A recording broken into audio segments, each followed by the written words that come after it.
माननीय प्रधानमंत्री नरेंद्र मोदी जी, मुझे आपसे शिकायत है और हम भारत देश की गरीब जनता और क्या कर सकती है अलावा हाथ जोड़ के आपसे ये कहने से कि हमें आपसे शिकायत है।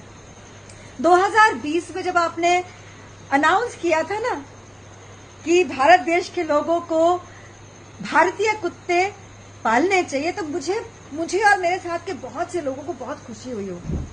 मुझे तो बहुत हुई थी कि अरे वाह, अब इन सड़क के कुत्तों को ना, हमारे भारतीय कुत्तों को घर मिल जाएंगे, प्यार मिलेगा, पेट भर खाने को मिलेगा।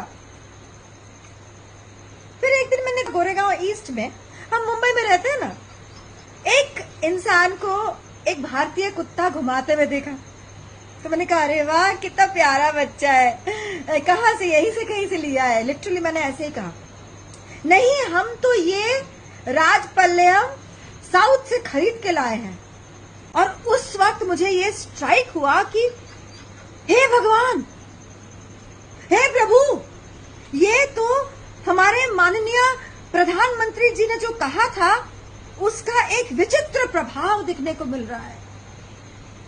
हमारे इन भारतीय नस्ल के सड़क के कुत्तों को एक घर मिलने के बजाय हमारे भारतीय जनता, हमारे भारतीय नस्ल के कुत्तों को अलग अलग प्रदेशों से खरीद के लेके आ रही है। तो माननीय प्रधानमंत्री जी, आपने हमारे इन पारिया डॉग्स के बारे में क्यों नहीं कह दिया? उनको क्यों छोड़ दिया? उनने कौन सा गुनाह किया था? वो भी तो उतने ही स्मार्ट, इंटेलिजेंट, प्रोटेक्टिव, लॉयल, सब कुछ है। उनको क्यों इस लायक ही नहीं छोड़ा कि हमारी भारत देश की जनता उनके प्रति भी ध्यान दे?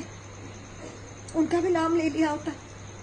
अगर ले लिया होता ना, तो आज दिल्ली में, जयपुर में, नागपुर में और जाने किन किन प्रदेशों में जो बवाल मचा है, जो बवंडर मचा है, हमारे सड़क के कुत्तों की जान पे जो आफत आ पड़ी है, वो नहीं होती अगर तो आपने इस भारतीय कुत्ते की नस्ल को अपने उस अडॉप्शन करने के वक्तव्य में जोड़ दिया होता। तो अब तो बस हाथ जोड़ के विनती है आपसे माननीय प्रधानमंत्री जी, जो हमारे इन भारतीय नस्ल के कुत्तों की वजूद पे बनाई है ना, कुछ